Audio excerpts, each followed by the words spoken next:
जय जगदम्ब।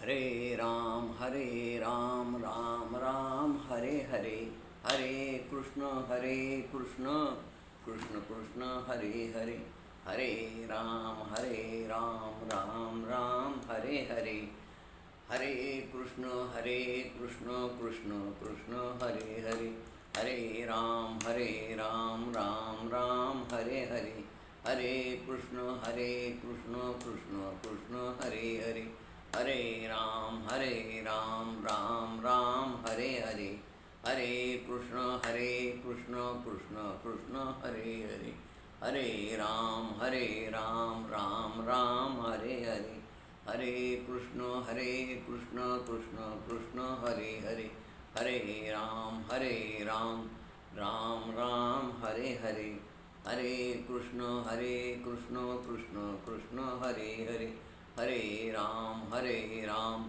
राम राम हरे हरे, हरे कृष्ण कृष्ण कृष्ण हरे हरे। बोला पुंडलिक वरदा हरि विठ्ठल श्री ज्ञानदेव तुकाराम पंढरीनाथ भगवान की जय। मौली ज्ञानेश्वर महाराज की जय। जगद्गुरु संत तुकाराम महाराज की जय। जय जय रघुवीर समर्थ। वक्रतुंड महाकाय सूर्यकोटि समप्रभ निर्विघ्नं कुरु मे देव सर्वकार्येषु सर्वदा। सर्वमंगलमांगल्ये शिवे सर्वार्थ साधिके शरण्ये त्र्यंबके गौरी नारायणी नमस्तुते। गुरुर्ब्रह्मा गुरुर्विष्णू गुरुर्देवो महेश्वरा, गुरुर्साक्षात् परब्रह्म तस्मै श्री गुरुवे नमः। या देवी सर्वभूतेषु मातृरूपेण संस्थिता नमस्तस्यै नमस्तस्यै नमस्तस्यै नमो नमः। जयाचा जगी जन्म नामार्थ झाला, जयाने सदा वास नामात केला, जयाच्या मुखी सर्वदा नामकीर्ती, नमस्कार त्या ब्रह्मचैतन्यमूर्ती। जरी जरी वणिरेणू आठवी वत्स नित्य, जननी करी कामे बालका पाची चित्त, तदुपरी गुरुमाये लेखुरा ठेवी प्रेम, श्री सद्गुरु रामानंद तुम्हा प्रणाम। आहे तू जननी मदीन कळे अज्ञान मेले करू, घाली गे मम प्रेम पाखर सदा, दूरी नको गे धरू, प्रेमे बाहत मुक्त कंठ करुणी, नाही दुजे बंधन, प्रल्हादा गुरुराज आणत तुम्हा, माझे असो वंदन। जय जय रघुवीर समर्थ। अनंत कोटी ब्रह्मांड नायक राजाधिराज सच्चिदानंद सद्गुरु श्री ब्रह्म चैतन्य रामानंद प्रल्हाद महाराज की जय। जय जय रघुवीर समर्थ। आपला देवी भागवताचा 9व्या दिवसाचा शेवटचा कथा भागाचा तिसरा भाग आहे। आज या जगदंबेच्या कृपेनं या देवी भागवताचा सांगता होईल। आपण 9व्या अध्यायाच्या शेवटच्या टप्प्यात आहोत। 9व्या अध्यायाचे 2 भाग पाहिले आपण या तिसऱ्या अध्यायामध्ये 6व्या दिवसाचा कथाभाग पाहणार आहोत। या 2 टप्प्यापर्यंत आपण 5व्या दिवसाचा कथाभाग पाहिला।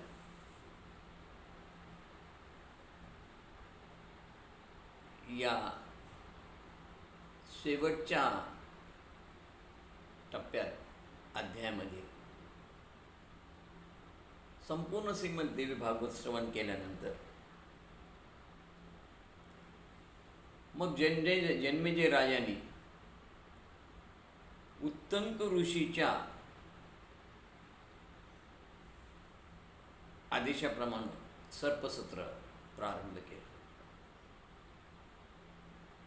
तत्पूर्वी श्रीमद भागवत देवी भागवत श्रवण केलं, त्याच वेळेस व्यास महर्षींनी जन्मेजयाला सांगितलं होतं की तुझ्या पित्याच्या उद्धारासाठी तू आंबा यज्ञ कर। पण उत्तम ऋषीच्या सांगण्याप्रमाणे त्यानं सर्पसत्र प्रारंभ केलं।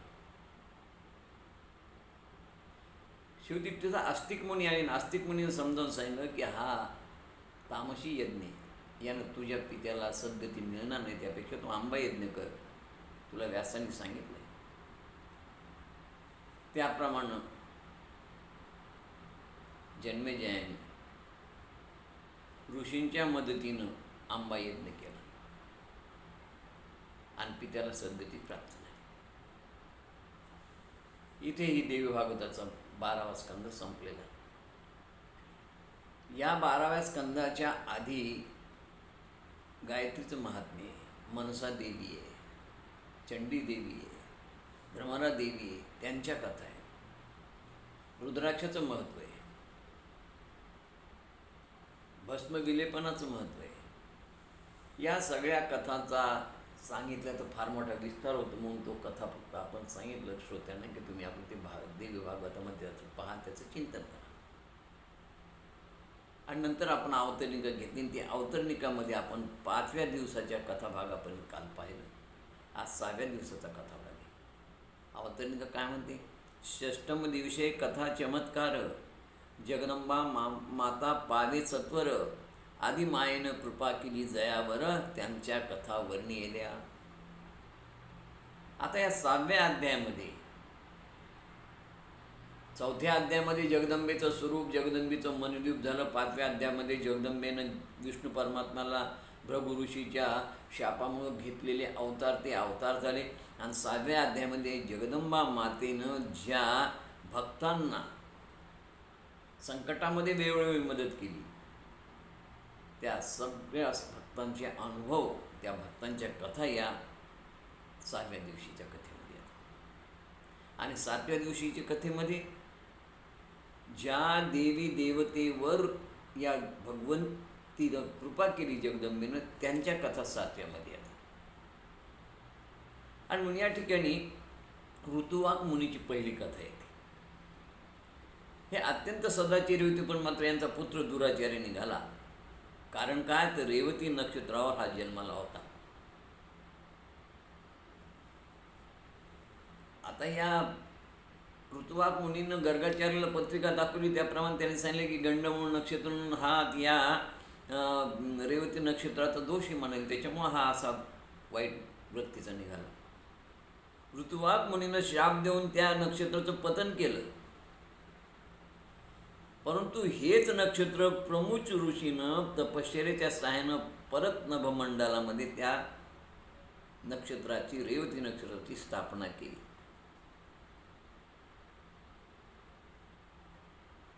ही कथा अगस्त्य ऋषीला स्कंदानी सांगितलेली आहे. स्कंद म्हणजे कार्तिकेय, कार्तिकेयनं अगस्त्य ऋषीला सांगितली कथा आहे. ऋतुवाक मुनी हा अत्यंत धर्मपरायण, नीतिनियमानं वागणारा होता.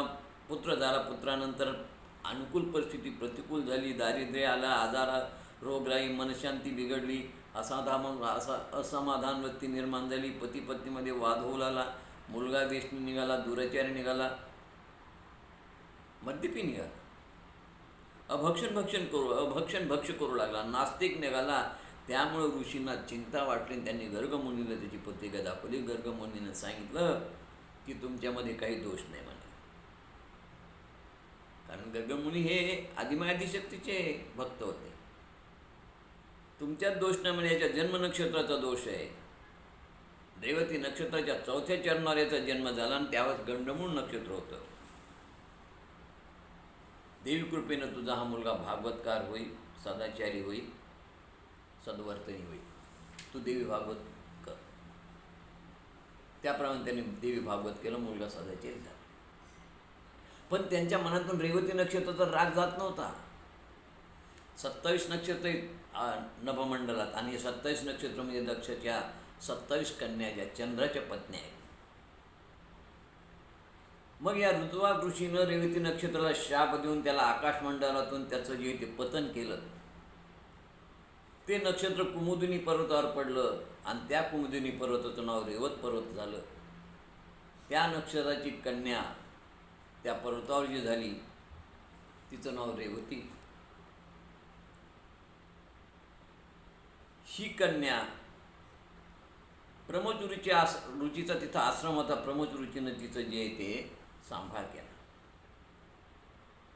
आणि तिचा विवाह त्याने दुर्दम राजाशी केला. हा दुर्दम राजा फार पराक्रमी होता. विक्रमशील आणि त्याचा पिता आणि कालिंदी त्याची माता होती. विक्रमशील राजाप्रमाणे हा पराक्रम होता, धर्मात्मा होता, शूरवीर होता. आणि त्याचं प्रमुख ऋषीनं विवाह रेवतीशी ठरवलं. पण रेवतीनं आड घातली की तुम्ही रेवती नक्षत्रावरच माझा विवाह करा. प्रमुख ऋषीनं सांगितलं की बाई त्या रेवती नक्षत्राचं पतन झालेलं आहे. आणि प्रमोद ऋषी आदिशक्तीचे उपासक आहेत. त्यांनी 9 दिवस देवी भागवत केलं. जगदंब कृपेने त्या नक्षत्राची पुन्हा नभमंडळामध्ये स्थापना झाली आणि रेवती आणि दुर्दम यांचा विवाह त्या रेवती नक्षत्रावर झाला. पण त्यावेळेस या दुर्दमाने विनंती केली होती की मला विवाहानंतर मनवंत अधिकारी पुत्र व्हावा. प्रमोद ऋषीने सांगितलं की आदिशक्ती ही कृपा करेल, ती सगळ्या भक्तांची मनोरथ पूर्ण करते. तुम्ही देवी भागवताचं पारायण करा. त्या प्रमोद ऋषीनं लोमस ऋषीकडून 5 वेळा देवी भागवताचं पारायण ऐकलं, श्रवण केलं, करून घेतलं. 9 दिवस हे पारायण होत होतं. आणि शेवटी जगदंबा प्रसन्न झाली आणि त्यांना इच्छित पुत्र दिला. तो मनवंतर अधिकारी निघाला. अशा प्रकारे ही जगदंबेनं केलेली कृपा. त्यानंतर पुढची जी कथा आहे ती की देवी कृपेने मूर्ख उतथ्य महान पंडित झाला. ही कथा ही लोमस ऋषीने नैमिष अरण्यामध्ये सांगितली होती. त्या अरण्यामध्ये सगळे 88,000 ऋषीमुनी जमा झालेले होते.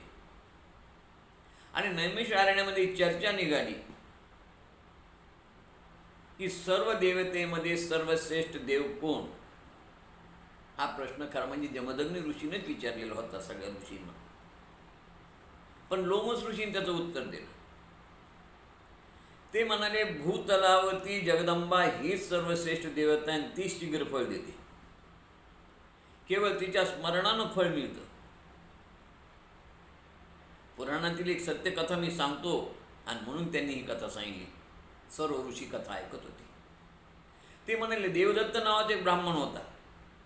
त्या ब्राह्मणावर बघा जगदंबेने कशी कृपा केली.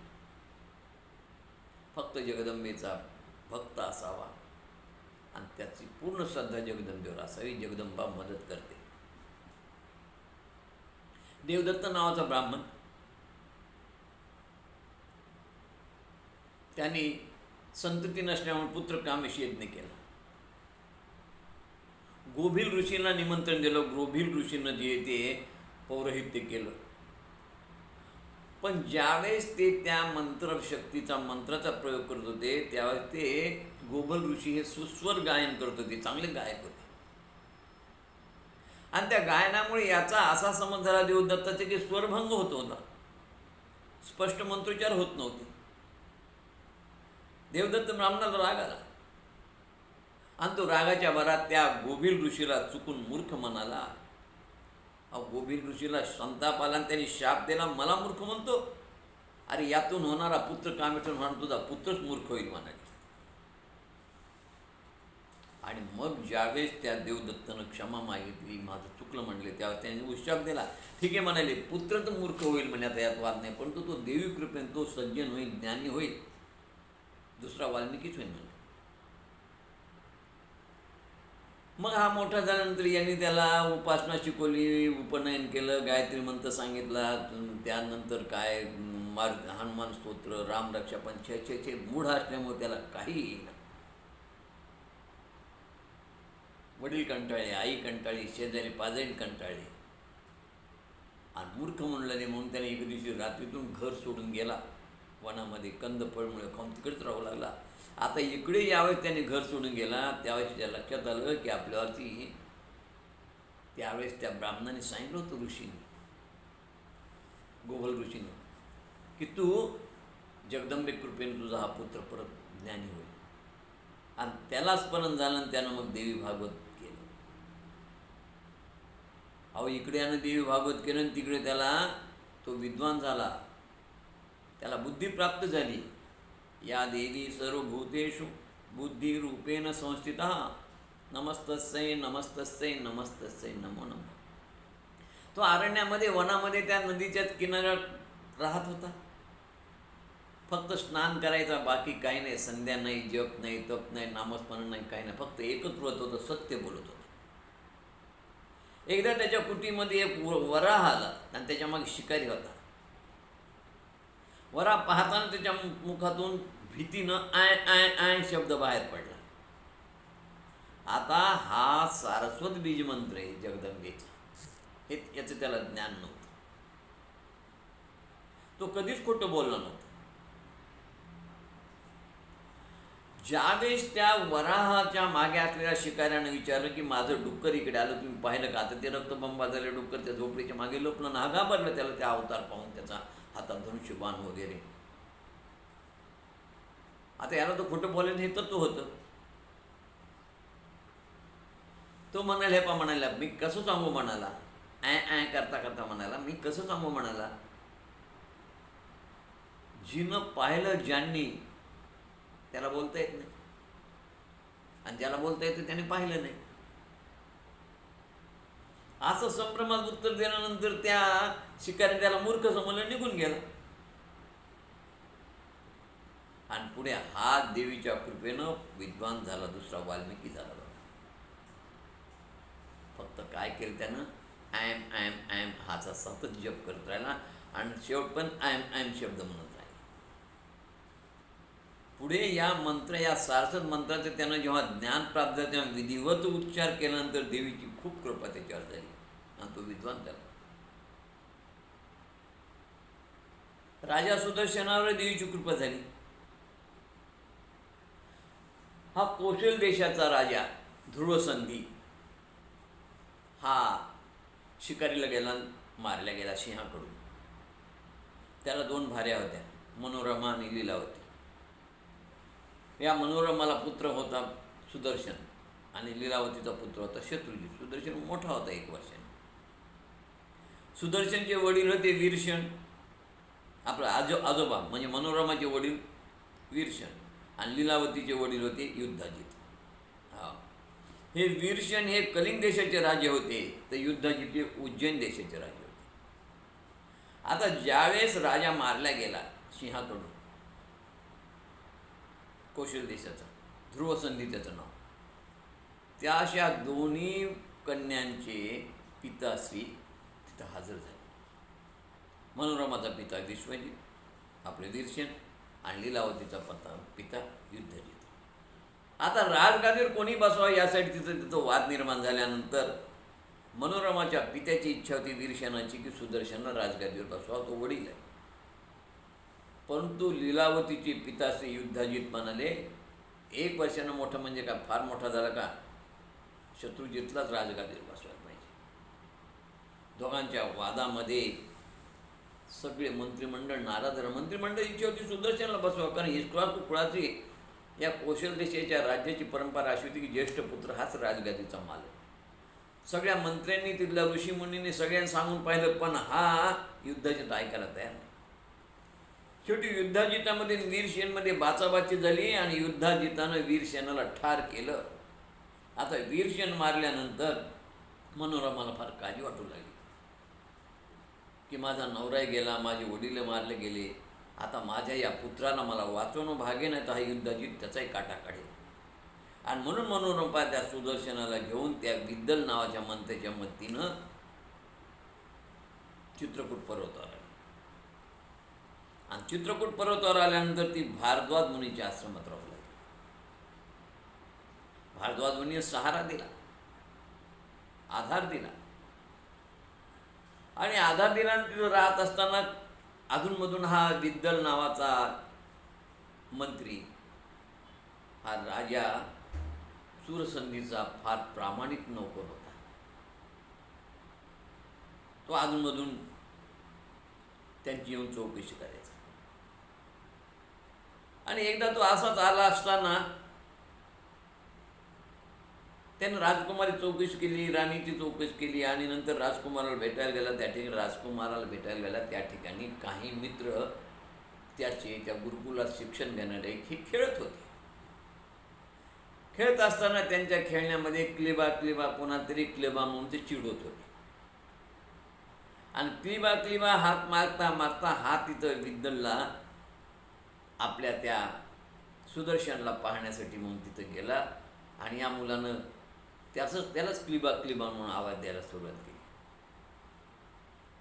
क्लिबा क्लिबा म्हणता म्हणता सुदर्शनानं त्याला अजून शॉर्ट केलं. सुदर्शन त्यांना क्ली क्ली क्लीम क्लीम क्लीम क्लीम म्हणून झालं. क्ली शब्दानं आवाज देऊ लागला. आता क्लिबापेक्षा क्ली नाव मजेशीर वाटलं त्याला आणि तो सारखा क्ली क्ली म्हणायचा बरं. आता क्लीम ही कामबीज आहे, पण ते अनुसार एक कामबीज झालं क्ली. पण याचा त्याला काही ज्ञान नाही, पण गंमत वाटली म्हणून तो सतत त्या कामबीजाचा जप करत होता आणि क्ली क्ली म्हणायचा. जरी क्लिबा तिथून निघाला, विद्येला निघून गेले भेटून त्यांची, तरी त्याच्या तोंडातून काही क्ली नष्ट झालं नाही. आणि परिणाम काय झाला, नाम कसले गेला ते उद्धारकच. अग्नीवर पाय पडला ते चटका देणारच. आजामेळानं नाव घेतलं, पण नारायण नाव नारायणाचं नाही विष्णूने मुलाचं घेतलं तरी तो उद्धरून गेला. वाल्यानं उरफाटं नाव घेतलं मारा मारा तरी तो उद्धरून गेला. नाव कसंही घ्या उद्धारकचे. पिंगाला वेशेनं पोपटाला राघू राघू म्हटलं तरी रामकृपेने तिचा उद्धार झाला. तसा या क्ली या नामोच्चारानं त्यास अंबिकाचं दर्शन झालं. क्लीम क्लीम तर म्हणतच नव्हता. आणि त्याला शशिकलासारखी पत्नी मिळाली, राज्य मिळालं, ऐश्वर मिळालं. आंबेनं त्याला दर्शन देऊन भाता कवच दिला. आणि त्याच वेळी सुभाव नामक राजा, काशीराजा याची कन्या शशिकला उपवर झाली होती आणि तिचं या काशीराजा सुभाव यानं स्वयंवर ठेवलं होतं.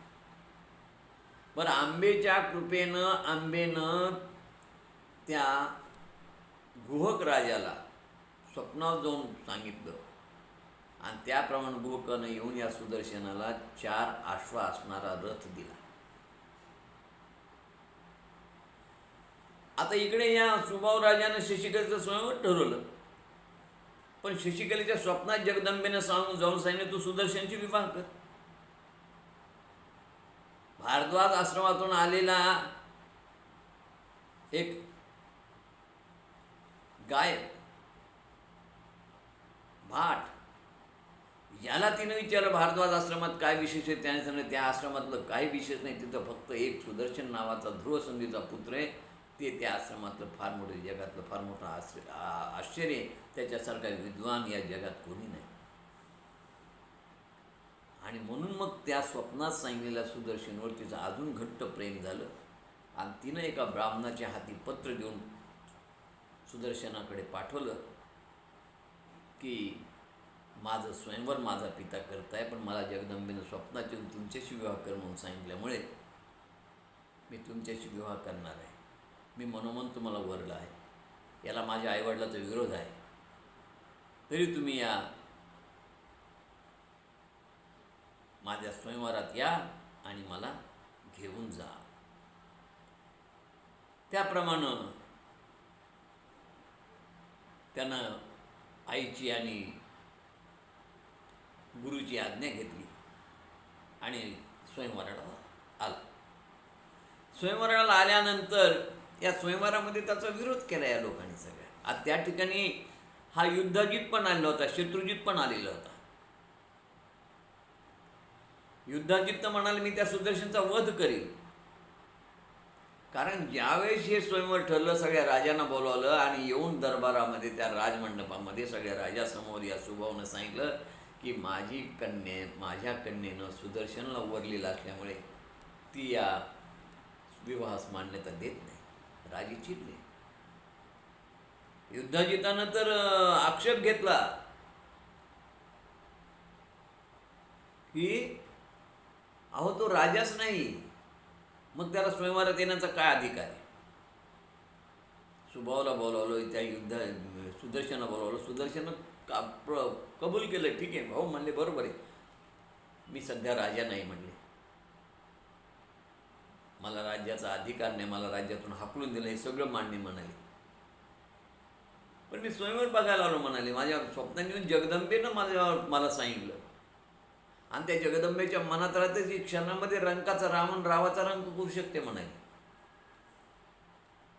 आणि जे काय होईल तिच्या इच्छेनं होईल म्हणले. माझं तत्व आहे म्हणाले. माझी माता जे काही करायचं ते करेल आणि माझी माता हे चांगलंच करते, हे माझं मातेबद्दलचं मत आहे. जो होता है अच्छा होता है, जगदंबा की मर्जी से होता है. संपलं. असं म्हटल्यानंतर त्यांनी सांगितलं की आम्ही त्याची युद्ध करू म्हणले. आम्ही तुझ्या पुरीचं अपहरण करू, तुझ्या मुलीला पळवून नेऊ म्हणाले. पण कन्येचं ऐकून शेवटी सुभाऊ राजानं आपल्या मुलीचा आणि सुदर्शनचा रात्री घरीच विवाह लावून दिला. दुसऱ्या दिवशी बातमी वाऱ्यासारखी पसरल्या. सगळे राजे जे ते काही राजे निघून गेले आणि काही राजे याला अयोध्येला कसा जातो पाहू म्हणाले, किंवा कुठे हा भारद्वाज मुनीच्या आश्रमात पत्नीला घेऊन जातो कसा, तिचं अपहरण करू म्हणून ते युद्धाला तयार झाले. सुबाहूच्या सैन्याचं आणि त्यांचं युद्ध सुरू झालं. आणि त्या युद्धामध्ये शेवटी सुदर्शन आला. सुदर्शन युद्धामध्ये सहभागी झाला. त्यांनी जगदंबेचं स्मरण केलं. जगदंबा माता आली आणि जगदंबेनं त्या ठिकाणी आल्यानंतर त्या युद्धाजितानं शत्रुजिताचा वध केला. बाकी सैन्य सगळं निघून गेलं. आणि शेवटी सुदर्शन अयोध्येत आला पत्नीला आणि आईला घेऊन. आणि देवीच्या कृपेने त्याला राज्य मिळालं. त्याचं सारं वैभव त्याला मिळालं. आणि त्या आईनं मनोरमेनं त्याचं स्वागत केलं. सर्वांना आनंद झाला. मनोरमा, लीलावती अशी ही भगवतीची कृपा त्या सुदर्शनावर झाली. ही कथा आहे. यानंतर पुढची जी कथा आहे ती सप्तशतीमधली कथा आहे. राजा सुरथ आणि समाधी वैश्य या दोघांवर देवी कृपा कशी झाली याचं सुंदर वर्णन देवी भागवतामध्ये केलेलं आहे. राजा सुरथ आणि समाधी वैश्य हे दोघं सुमेधा ऋषीच्या आश्रमात आले. दोघांनी आपल्या दुःखाचं कारण ऋषीला सांगितलं. ऋषीने विचारलं, का रे बाबा कशामुळे दुःखी आता? राजा म्हणाला, माझ्या शत्रूने माझ्यावर हल्ला केला आणि मी हारलो. मी राज्य, घरदार सगळं सोडून आलो. ठीक आहे. समाधी वैश्याला विचारलं. समाधी वैश्यानं सांगितलं, माझ्याकडे सारं वैभव ऐश्वर होतं, पत्नी, मुलं, बाळं सगळे आप्तस्वकीय होते, पण त्या सर्वांनी माझ्या संपत्तीचा उपभोग घेतला आणि मलाच घरातून हाकलून दिलं. मग त्या ऋषीनं सांगितलं, अरे म्हणाले, तुम्ही या दुःखाचं मूळ कारण काय जाणून घ्या म्हणाले. ह्या बा म्हणाले, राजा, फक्त जगदंब तत्व सत्य, बाकी तुझं राज्य मिथ्या, आप्तस्वकी मिथ्या. आणि वैश्यानं तेच सांगितलं, तुझी संपत्ती मिथ्या, तुझ्या आप्तस्वकी मिथ्या, नाही कुणाचे कुणी, तुझे नव्हे कोण, कोणी कोणाचं नाही. आणि संपत्ती पैसा तुझी नाही. मला सांग, तुझ्या संपत्तीवर तुझा अधिकार सांगतो. जन्मताना काय आणलं होतंस बरोबर आणि काय नेणार आहेस? क्या लाए थे क्या लेके जाएंगे? तू जन्मताना काही आणले नव्हतं आणि काही नेणार नाहीस. या भूतलावर त्या कोणत्याही वस्तूवरती केसा इतका आमचा अधिकार नाही. मग कशाला दुःख करतो?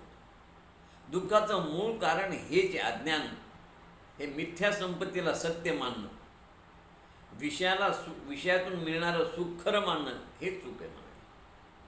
म्हणून राज्य मिथ्या, संपत्ती मिथ्या.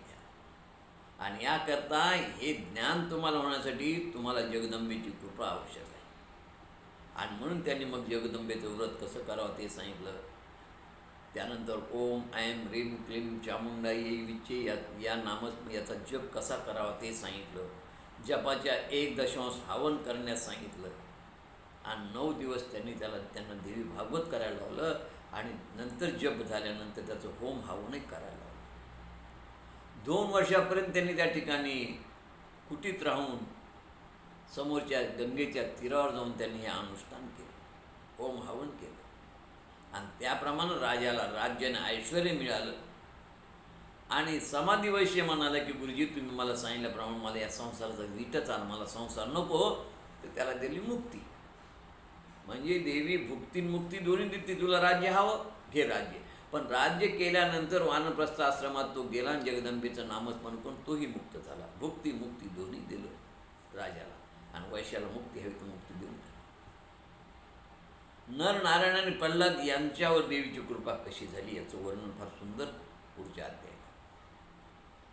हा संसार अहंकारापासून निर्माण झाला, म्हणून प्रत्येकात अहंकार आहे. कोणीच द्वेषमुक्त नाही, दोषमुक्त नाही, द्वेषमुक्त नाही. प्रत्येकामध्ये द्वेष हे अहंकाराचं कारण आहे.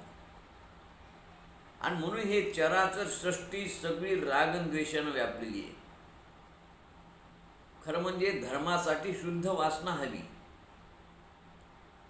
परंतु शुद्ध वासनाच कुठे नाही. या अहंकारामुळे सगळ्या वासना मलिन झालेल्या आहेत, आणि म्हणून धर्म मलिन झालेला आहे.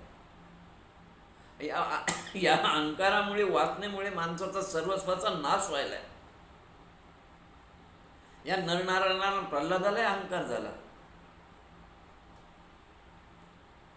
मला सांगा, देवादी देवांना देखील अहंकार सुटला नाही, तर मग सामान्य माणसाचं काय? हे देवादी देव असून देखील हजारो वर्ष एकमेकाशी अहंकारामुळे लढले. तसे आम्ही आमच्या संसारामध्ये, आयुष्यामध्ये ह्या अहंकारामुळे, हेव्या दाव्यामुळे, भांडण तंटे यात सारखं आम्ही बर्बाद होतो.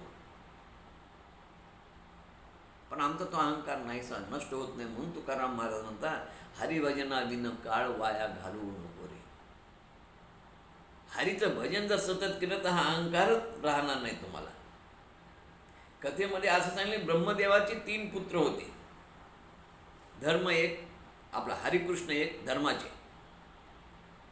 ब्रह्मदेवाचे पुत्र धर्माला 3 पुत्र होते. धर्माच्या 3 पुत्रामध्ये पहिला होता हरिकृष्ण, दुसरा होता नर आणि तिसरा होता नारायण. ते नर नारायण दोघं हिमालयामध्ये तपश्चर्या करायला लागले होते. त्याच्या तपामध्ये इंद्रानं व्यत्यय आणला, पण त्याच्यावर त्याचा काही परिणाम झाला नाही. या पाताळामध्ये एकदा च्यवन मुनी नर्मदेला ती तीर्थयात्रा करत असताना, गंगे स्नान करताना एका मोठ्या नागाने वेढा घातला. पण त्यांच्या तपश्चर्यामुळं त्या नागाचं विषच नाहीसं झालं. त्या दंशाचा परिणाम त्यांच्यावर काही झाला नाही. पण तो नाग त्यांना घेऊन ओढत पाताळात गेला. आणि पाताळामध्ये त्यांची प्रल्हादाची भेट झाल्यानंतर त्यांनी विचारलं, कसे काय गुरुजी तुम्ही इकडे येणं केलं? त्यांनी सांगितलं, अरे मी म्हणले तीर्थयात्रा फिरत असताना म्हणाले, नर्मदेच्या किनारी स्नान करताना एका मोठ्या सापाने मला इथं आणलं. माझ्या तपश्चर्याच्या सामर्थ्यानं तो विष रहित गेला आणि तो मला सोडून निघून गेला. आणि म्हणून तुझी आणि माझी भेट झाली.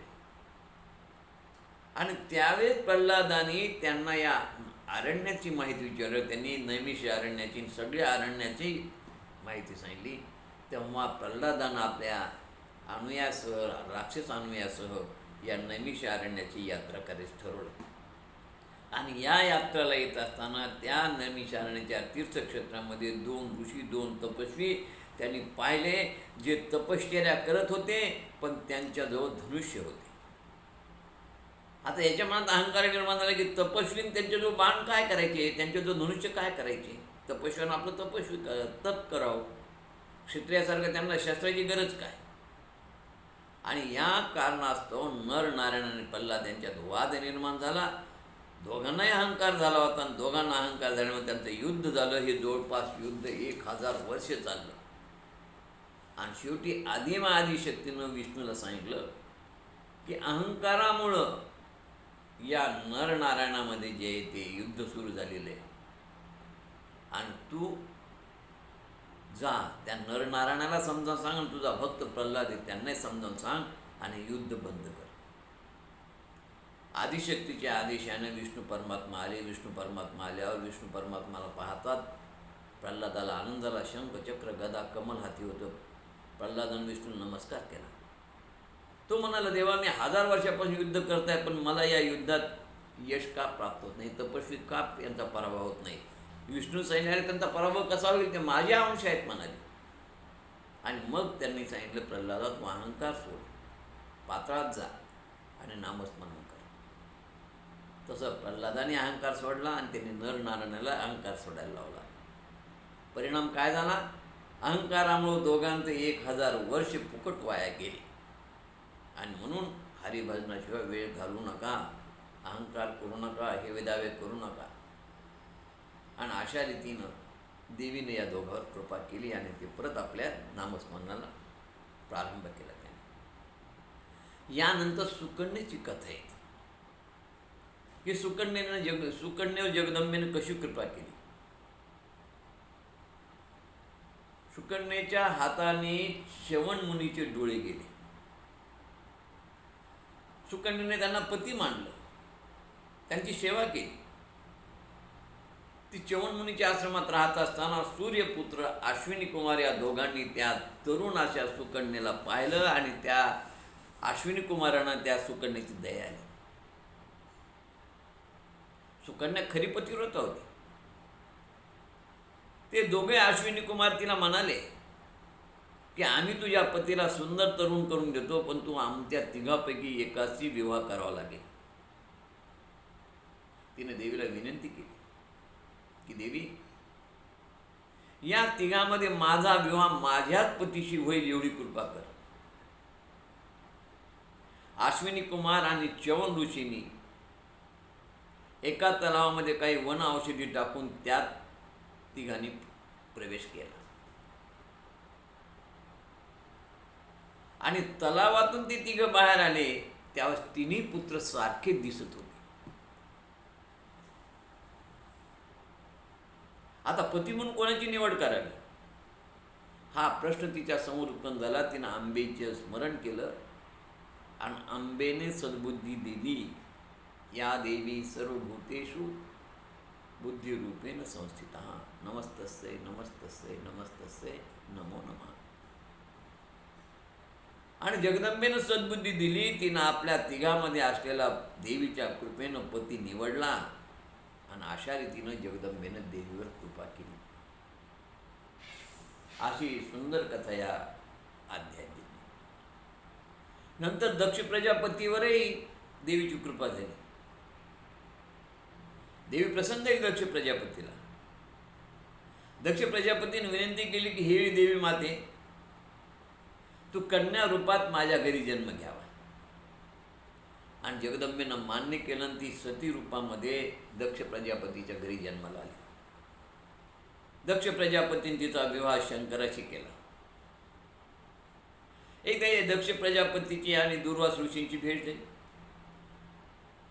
दुर्वास ऋषींच्या जवळ एक पवित्र पुष्पमाला होती, जी जगदंबेच्या गळ्यातली होती. आणि जगदंबेने ही पुष्पमाळा या दुर्वास ऋषीला दिली होती. दक्ष प्रजापतीने ती दुर्वास मुनी जो असलेली पुष्पमाळा स्वतः मागून घेतली. पण त्यांनी देताना सांगितलं हिचं पावित्र्य जप म्हणाले. ही जगदंबेच्या अंगावरची जगदंबेनं परिधान केली माला. पवित्र जपणार नाही तर सत्यानाश होईल. पण तो विसरला, विस्मरण झालं. दुर्बुद्धी या देवी सर्वभूतेषु बुद्धिरूपेण संचिता. काहीतरी वाईट घडत असेल तर दुर्बुद्धी तीच देते. आणि दुर्बुद्धी झाली. शयनग्रहामध्ये त्यानं आपल्या पवित्र माळेला तिथं नेऊन ठेवलं. परिणाम त्याचा वाईट झाला. त्याच्या मनामध्ये विकल्प निर्माण झाले. त्याला दुर्बुद्धी सुटली आणि दुर्बुद्धी सुटली आणि विकल्प निर्माण झाल्यामुळं त्यानं आपला जावाई शंकराचा आणि सतीचा अपमान केला. आणि त्यामुळं सतीनं अग्नीत दिव्य केलं आणि सतीच्या देहाचे 108 भाग होऊन 108 पीठं निर्माण झाली. त्यातले 3.5 पीठं महाराष्ट्रातील माहोर, कोल्हापूर, तुळजापूर आणि सप्तशृंगी. अशा प्रकारे हे दक्ष प्रजापतीची कथा झाल्यानंतर मायेचा प्रभाव सांगितलेला आहे की जगदंबा कशी माया आहे, कशी खेळ खेळते. या जगदंबेला स्त्रीचा पुरुष आणि पुरुषाचं स्त्री करायला काही अवघड नाही. ही जगदंबेच्या या मायेमुळं तुम्ही आम्ही दुःखी आहोत याचं उदाहरण स्वतः नारदांनी सांगितलं. म्हणाले 4 महिने चातुर्मासासाठी आम्ही संजय राजाकडे मुक्कामाला होतो. मी आणि माझा मित्र पर्वतमुनी, माझ्या मित्राचं नाव. आणि त्या संजय राजाची कन्या दमयंती, जी माझ्या गायनामुळे माझ्या मोहात पडली आणि त्यामुळं त्या पर्वतमुनीनं नारदाला शाप दिला की तू वानरमुख होशील. वानरमुख झाल्यामुळे तिचे माता पिता त्या वानराशी विवाह करायला तयार नव्हते दमयंतीचा, पण दमयंती ऐके ना. दमयंतीच्या हट्टामुळे नारद म्हणले माझा विवाह तिच्याशी झाला. पण लगेच पर्वतमुनीला पश्चाताप झाला. त्यांनी मला उशाप दिला आणि मी पूर्ववत माझं मुख झालं आणि मी संतुष्ट झालो. पण यातून माझ्या एक लक्षात आलं की ही सगळी मायाच दुःखाचं कारण आहे. मला जे आहे ते वानरमुख होण्यासाठी ही मायाच कारणीभूत आहे. या दमयंतीला माझ्याबद्दल मोहन आणि पर्वतमुनीलाही तिच्याबद्दल मोह झाला आणि म्हणून हा अहंकारामुळं द्वेष निर्माण झाला. द्वेष निर्माण होऊन दुर्बुद्धी सुटली. दुर्बुद्धी सुटल्यानंतर त्यांनी मला वानरमुख अशी शाप दिला. पण नंतर उशाप झाल्यानंतर त्यांचा अहंकार नाहीसा झाल्यानंतर त्यांनी मला परत पूर्ववत मनुष्य देह प्राप्त झाला आणि माझा संसार आनंदाचा झाला. अशी ही माया आहे म्हणाली. या मायेनं मला एकदा दुसरा अजून एकदा प्रभाव दाखवला म्हणाले. माझी नारदाची नारदीच झाली म्हणाली मायेनं. तालध्वज राजाशी माझं युद्ध झालं, विवाह झाला, 12 पुत्र झाले आणि 12 वर्षाचा काळ झाल्यानंतर युद्धामध्ये माझा पती मारले गेला, पुत्र मारले गेले, सगळं माझं राज्य गेलं. पण एक विप्रानं मला सांगितलं की का दुःख करता, का रडताय म्हणाले. तुमच्या या मुलाबाळाला तुमच्या पती पत्नी याला तुम्ही तिलांजली देणार नाहीत का? या सरोवरात जा, डुबकी मारा आणि एक तिलांजली द्या. तो पुरोहित कोणी नव्हता दुसरा तिसरा, तर ते प्रत्यक्ष विप्र कोण होता? विष्णू परमात्मा विप्र रूपात आले आणि सरोवरात त्या नारदीनं डुबकी मारताच नारदाला परत पुरुषत्व प्राप्त झालं. अशी ही कथा आहे. म्हणजे ही माया आहे. खरे नारद होतेच. मग काय झालं की पुढे मग हे सगळं घडल्यानंतर नारद जे ते नारदाने विष्णू परमात्मा विचारलं, देवा हे घडलं खरं, पण ही माया माझ्या बाबतीत घडलं आणि लगेच मी त्या पाण्यातून बाहेर आलो. मी पाण्यात होतो तोपर्यंत या मायेचा माझ्यावर प्रभाव होता आणि पाण्यातून मी बाहेर आलो की परत मला पुरुष रूप प्राप्त झालं. या मायेचा महिमा काही कळत नाही मला. अजून एखाद दिवशी या मायेचं मला कशी मला दाखवा बरं परत एकदा. आणि म्हणून मग पद्मकल्पातही कृष्णानं माया दाखवली होती नारदाला. कृष्णाला तहान लागली आणि त्याने सांगितलं की या आपण ज्या नदीमध्ये स्नान करायला आलो त्या नदीचं पाणी पिण्यास योग्य नाही, मला तहान लागली नारदा, कुठे पाणी मिळेल का? आणि अचानक नारदानं समोर पाहिलं एक त्याला सुंदर गाव दिसलं. ही सगळी माया बरं. गेले एका दरवाजाचं दार वाजवलं, ते एक तरुणी समोर आली आणि पाणी आणायचं विसरून गेले. तिच्याशी गप्पा मारता मारता मारता रोज तिच्याकडे गेले. 1, 2, 3 दिवस कृष्ण इकडेच पाण्याची वाट पाहिली आणि तिच्या वडिलाच्या लक्षात आले की हा तरुण आपल्या मुलीवर प्रेम करतो, रोज येऊन भेटतो. त्यांनी त्याला गरजावायच करून टाकलं नारदाला. 12 वर्षाचा काळ झाला. 3 मुलं झाली आणि सासू सासरे वारले. आता सगळं नारदाच्या मालकीत झालं. नारद आनंदात संसार करू लागले. परंतु एक मोठा प्रलय झाला. प्रलयामध्ये सगळीकडे पाणीच पाणी, घरं दारं सगळं वाहून गेलं. लोक वाहून चालले आणि अशा परिस्थितीने नारदाने 3 मुलांना जवळ धरलं, बायकोला जवळ धरलं. हे 3 मुलं हातातून सुटून, काकीतून सुटून, मानेवरून एक मुलगा, असे हे 3 मुलं पाण्यात वाहून गेली. पत्नी वाहून गेली आणि नारद वाचवा वाचवा वाचवा म्हणत असताना त्या पाण्यातून बाहेर फेकले गेले. बाहेर फेकल्यानंतर नारद आपले वाचवा वाचवा म्हणाले, तर खांद्यावर कोणतरी हात ठेवला आणि खांद्यावर हात ठेवून फक्त आवाज ऐकला, वत्सा पाणी आणलंच का रे? अरे अर्ध्या तासापासून मी पाण्याने माझा जीव कोरडा पडला आहे. नारद म्हणले, अर्धा तास? अहो 12 वर्षे झाली, 3 मुलं झाली. त्याने काय बोलतोशी? आणि मग भगवंतांनी सांगितलं, जिथं मी नसेल ती माझी माया आहे. संपलं. काही 12 वर्षी झाले नाही, काही नाही, तू पाण्यात मी पाण्यातच आहोत, पण ही सगळी माझी माया आहे. तसं हे जगत जे समोर दिसणारं हे सगळं मिथ्या आहे. पती पत्नी मुलं बाळ हा सगळा मायेचा खेळ आहे. अशा प्रकारे हे 6 अध्याय आपण पाहिले आणि 6व्या दिवसाच्या कथेमध्ये या भक्तावर केलेल्या देवीच्या कृपाचं वर्णन आहे. पण 7व्या दिवसाच्या अध्यायामध्ये मात्र देवादी देवावर देखील देवीनं कृपा केली. 6व्या अध्यायापर्यंत हे फक्त सामान्य माणसं आहेत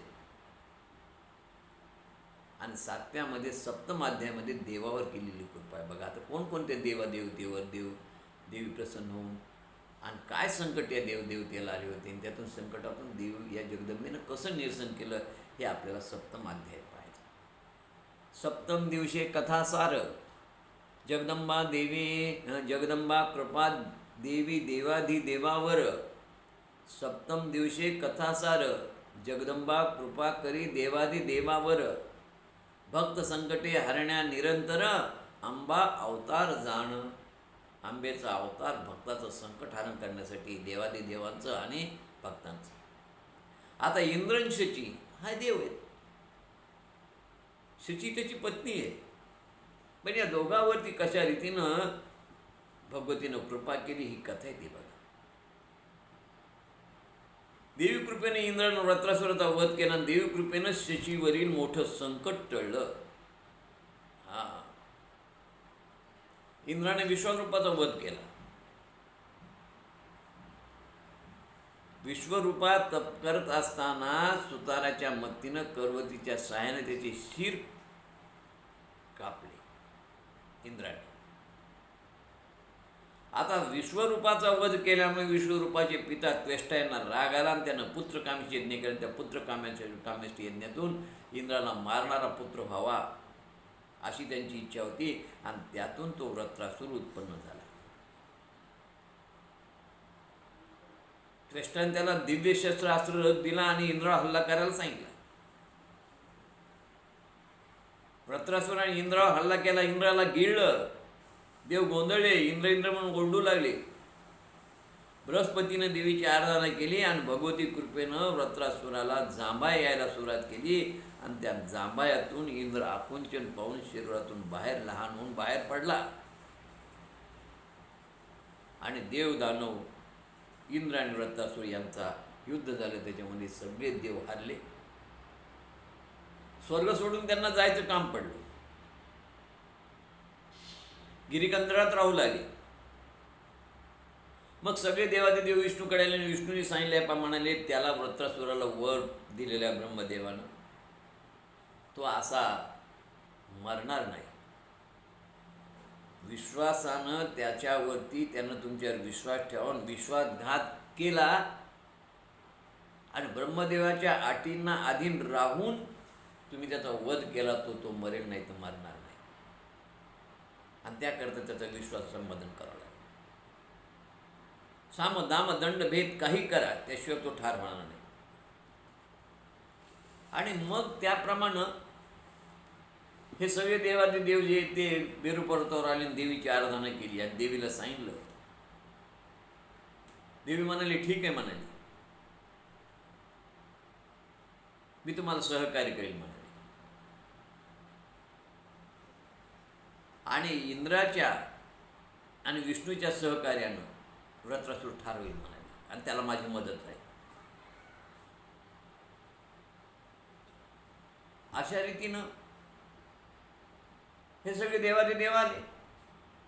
त्यांनी वृत्रासुराला समजावून सांगितलं की अरे दोघायला सुख नाही, कशाला भांडण करतात, त्याच्यापेक्षा तू त्या इंद्रावर विश्वास ठेवा, आता तो तुला काही घात करणार नाही. आणि दोघांमध्ये करार केला.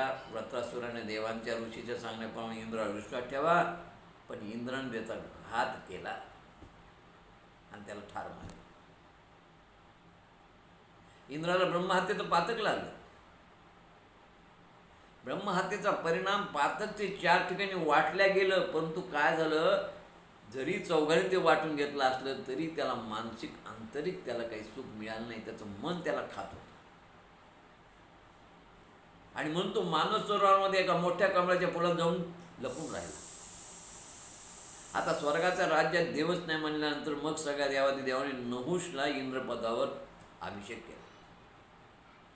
नहुष इंद्रपद प्राप्त होतात त्या स्त्रीलंपट होता. त्याने त्या शचीची अपेक्षा केली. की मी आता इंद्र झालो, शचीनं माझी सेवा करावी. पण शची पतिव्रता होती. तिनं सांगितलं, मी फक्त इंद्राचीच पत्नी म्हणून राहणार, मी तुझी पत्नी म्हणून तुझी सेवा करणार नाही.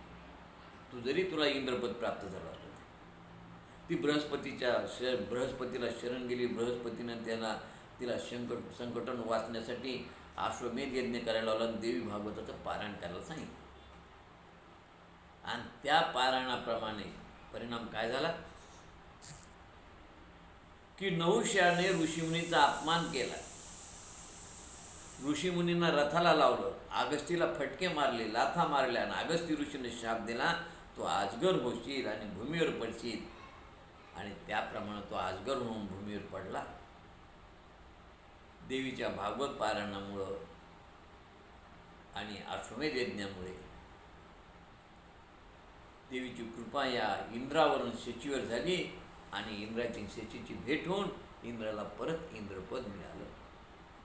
अशा प्रकारची कथा या अध्यायात. यानंतर एक वीरा या भक्ताची कथा, या पुत्राची कथा आहे की एक वीराचा हा जो कथा आहे, ही कथा हरिवर्मा नावाच्या जगदंबेच्या भक्तावरती केलेली देवीनी कृपा आहे. या हरिवर्माला पुत्र हवा होता. सात्विक धार्मिक धर्माचं रक्षण करणारा, असुरांना नष्ट करणारा असा एक वीरा पुत्र हवा होता, देवीपासून विष्णूपासून. पण तो त्याला घोड्याच्या वंशातला हवा होता, ह्या वंशातला. आणि त्याकरता मग ही देवीनं लीला केली आहे.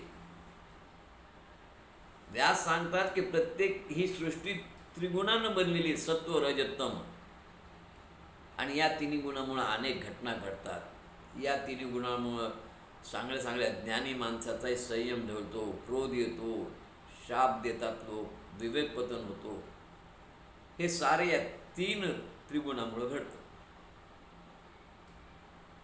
आणि यातून देवादी देव देखील सुटत नाही. एकदा सूर्यपुत्र रेवंत हा उच्चश्रव अश्वावर बसून विष्णू दर्शनात आला. आता उच्चश्रवा हा लक्ष्मी, हे दोघं बहीण भाऊ आहे. हा उच्चश्रवा घोडा लक्ष्मीचा वडील भाऊ आहे. दोघं समुद्र मंथनातून समुद्राच्या वेळी त्यांचा जन्म झालेला आहे. उच्चश्रवाला पाहून तिला आश्चर्य वाटलं, विस्मय वाटलं आणि विष्णूच्या बोलण्याकडे तिचं लक्ष नव्हतं. ती टकलावून त्या उच्चश्रवाकडे पाहत होती. त्यामुळं विष्णू परमात्माच्या मनामध्ये जे ते क्रोध आला आणि त्याने तिला शाप दिला, तू घोडी होशी. विष्णूचा संयम ढळला. आधी माझ्या आदिशक्तीनं अशी दुर्बुद्धी दिली होती बघा, कारण तिचे कार्य करून घेत असते. साधं झाडाचं पान तिच्या इच्छेशिवाय हालत नाही, कारणाशिवाय कार्य होत नाही. आणि अशा घटना का घडतात त्याचं रहस्य आम्हाला त्याचं ज्ञान नसतं सामान्य माणसाला. पण हे सगळं करू ती अंबा आहे, एकवीरा माता आहे. काय तिचा हेतू होता की या जगदंबेचा हरिवर्मा नावाचा भक्त होता, त्यानं तपश्चर्या केली होती की माते मला हाय वंशाचा पुत्र हवा, आणि तो विष्णू आणि लक्ष्मी यांच्यापासून. आणि म्हणून जगदंबा मातेनं त्या भक्ताची इच्छा पूर्ण करण्यासाठी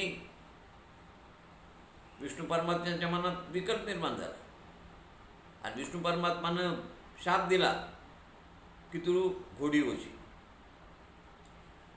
शंकराची तिनं तपश्चर्या करून शंकराच्या तपश्चर्यानं आशीर्वादानं विष्णू घोडा झाले. आणि एक या विष्णुरूपी घोड्यापासून ही अश्विनी घोडी, या दोघापासून जो पुत्र झाला घोड्याच्या वंशाचा, हाय वंशाचा, तो एक वीरा राजा. या एक वीरानं एकावलीशी विवाह केला आणि कालकेतू राक्षस जो धर्माच्या विरुद्ध वागत होता त्या कालकेतूला ठार केले. आता ह्या एकावलीच्या पित्याला जगदंबेनं हे सांगितलं की ह्या वंशाचाच पुत्र, घोड्याच्या या घोड्यापासून झालेलाच पुत्र या एकावलीचा पती होईल. आणि म्हणून त्या एकावलीची एकवीराची भेट झाली. मग त्या एकवीरानं त्या दुष्ट राक्षसाला ठार केलं आणि तिच्याशी विवाह केला एका मुलीशी. अशी ही एक वीराची कथा आहे बघा. त्यानंतर इक्ष्वाकू कुळावर झाली देवीची कृपा. इक्ष्वाकू कुळ, सूर्यकुळ, रामाचं कुळ ज्याला आपण म्हणतो. या कुळामधील अनेक राजावरती जगदंबेनं कृपा केली आणि या इक्ष्वाकू कुळातले सगळे राजे शक्तीचे उपासक होते. राजा मानधातानं ज्यानं उज्जैनचं महादेवाचं मंदिर बांधलं त्याने 1008 देवीचे मंदिर बांधले होते देवालय. ते शिवशक्तीचे उपासक होते. आणि सर्व इक्ष्वाकू कुळामध्ये म्हणजे वैवस्वत मनुला शिंक येऊन त्यापासून जो पुत्र पैदा झाला तो इक्ष्वाकू. आणि त्या इक्ष्वाकूपासून म्हणजे सूर्यकुळापासून विकुक्षी, शशात, काकुस्थ, पृथू, ध्रुवसंधी, सुदर्शन, त्यानंतर सुदर्शनानंतर युवनाश्व, मानदाता, मुचकुंदार, रेणू, सत्यव्रत, हरिचंद्र, सगर, खटवांग, आज, दशरथ, राम हे सर्व शक्तीचे उपासक आणि सर्वावर देवी कृपा. युवनाश्वानं पुत्रकामेश्वरी यज्ञ केला आणि त्या यज्ञामधलं जल त्यानं प्राशन केलं आणि मग त्याला दिवस गेले आणि त्याच्यापासून त्याच्या पोटातून तो मानधाता नावाचा पुत्र उत्पन्न झाला. त्याने 1008 मंदिर बांधले. याच इक्ष्वाकू कुळामध्ये राजा हरिश्चंद्र झाला. सत्यव्रत राजाचा हा पुत्र. या सत्यव्रतला त्रिशंकू म्हणायचे. हा सत्यव्रत अत्यंत वाईट वृत्तीचा होता, अधम होता.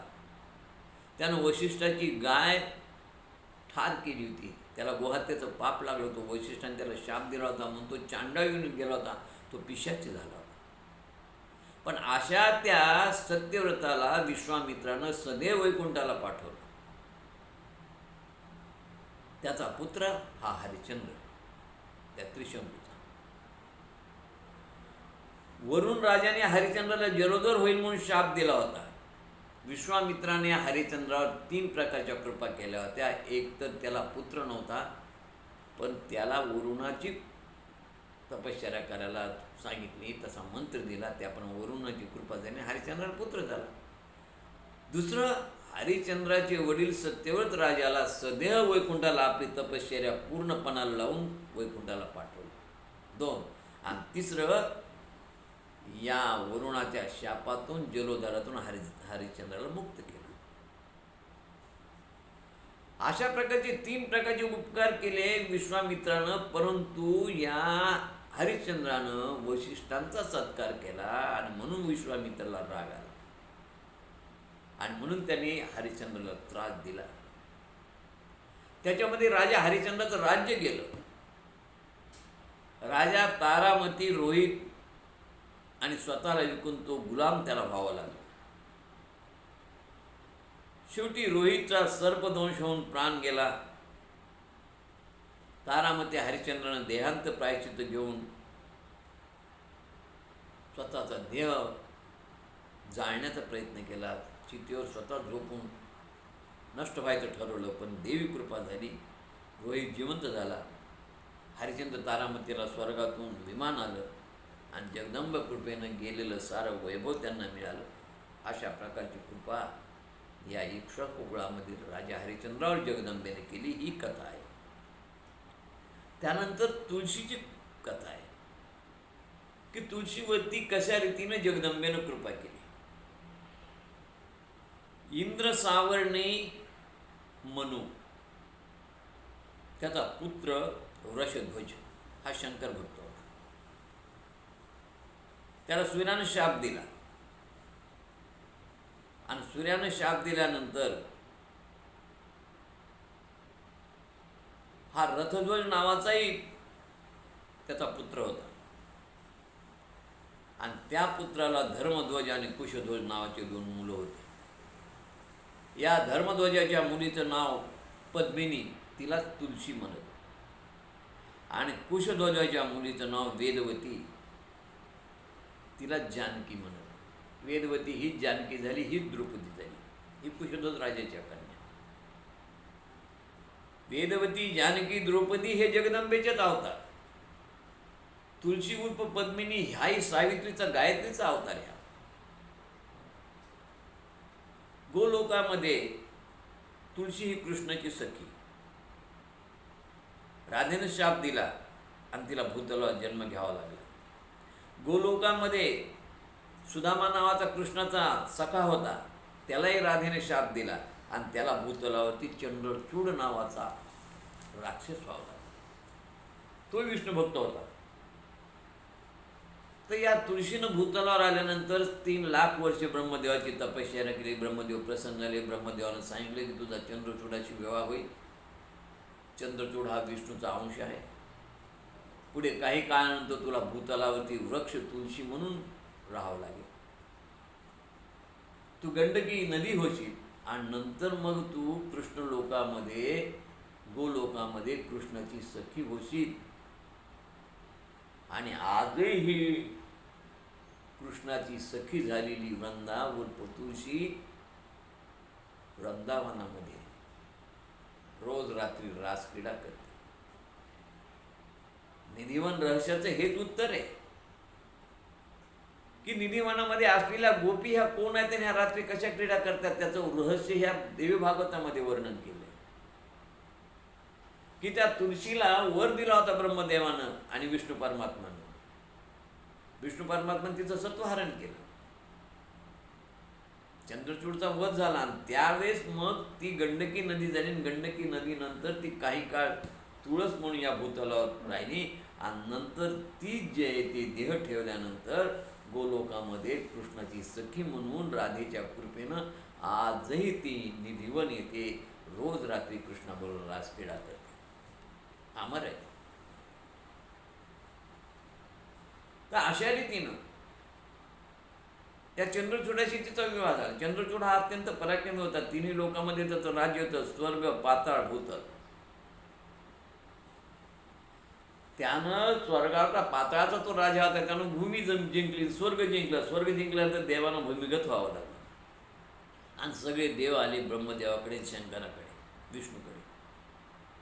विष्णूनं सांगितलं की बाबांनो, त्याची पत्नी पतिव्रत आहे, तिचं नाव तुळशी. जगदंबेच्या आदेशाने मी तिचं सत्वहरण करेन. आणि विष्णूने शंकराला शूळ दिला. या शूळाच्या सहाय्यानं तू त्याचा वध कर. आणि युद्धाला परवानगी दिली. बरोबर स्कंद होते, सिद्धगण होते, शिवगण होते, भूत पिशाचे प्रेतसेना होती. देवींची अनेक रूपं मदतीला आली होती. आता एवढं युद्ध चालू असताना तरी शंखचूड मारल्या जाईना. शेवटी जगदंबेनं आकाशवाणी करून ब्रह्मदेवाला सूचना केली. ब्रह्मदेवानं विष्णूला सांगितलं आणि विष्णूनं त्या तुळशीचं सत्वहरण केलं आणि चंद्रचूडाचा मृत्यू झाला. अहो, चंद्रचूडाचा मृत्यू झाल्यानंतर त्याचं सामर्थ्य एवढं होतं बघा की तो लगेच तिथून गोलोकात गेला. आणि त्या गोलोकामध्ये आधीच हजारो ऋषी मुनी गोलोकामध्ये उपस्थित होते. त्या गोलोकात जाऊन पोहोचला. नंतर तुळशी त्या गोलोकात आली. तो आजही त्या निधिवनमध्ये हाही चंद्रचूड गोप म्हणून तिथे त्या ठिकाणी रासक्रीडा करायला तयार आहे. तो करतो तो यामध्ये. आणि शेवटी त्या विष्णूनं सत्वहार केल्यानंतर त्या चंद्रचूडाचा मृत्यू झाला. तुळशीनं विष्णूला शाप दिला की तू पाषाण हृदय असल्यामुळे शाळीनाम होशील.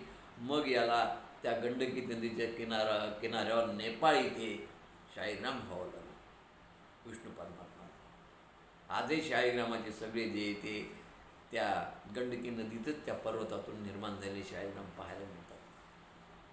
म्हणजे जे देवी भागवत आहे ते आज प्रत्यक्ष भूतलावर आहे. त्याचा अनुभव जाऊन घेऊन बघा. गेलात तर गंडकी नदीच्या किनारी पहा. त्या नदीच्या किनाऱ्यावरती तो एवढा मोठा पर्वत आहे. त्या पर्वतावरती त्या जलातले किडे वर जाऊन त्या शाळीग्रामाला जे ते खाली पडलेल्या शाळीग्रामाचं जे काही आहे त्याला जे टोकरतात, टोकरून गुळगुळीत असे शाळीग्राम बनवतात. त्या शाळीग्रामाला भगवंत म्हणून आपल्याकडे पूजल्या जातं आणि त्या शाळीग्रामावरती तुळशी पत्र वाहिलं जातं. तुळशीचं महत्त्व पण ह्या कथेमध्ये भरपूर दिलेलं आहे. आणि अशा रीतीनंतर ती तुळशी आजही गोलोकात आहे. 3 लाख तिनं वर्ष तप केलं होतं. ब्रह्मदेव प्रसन्न झाले, वर दिला. पण हा वर ब्रह्मदेवानं देवीच्या आदेशानं तिला दिला, कारण करती करती आदिशक्ती आहे. आणि आचार्य तुळशी ही त्याचंच रूप आहे, जगदंबेचं. ती आजही गोलोकामध्ये निधिवनीतील रासक्रीडा खेळत आहे. यानंतर सत्यवान सावित्रीची कथा आहे. सावित्रीवर देवीने केली कृपा. आदिमय आदिशक्ती भगवती हे ब्रह्मदेवाची शक्ती आहे.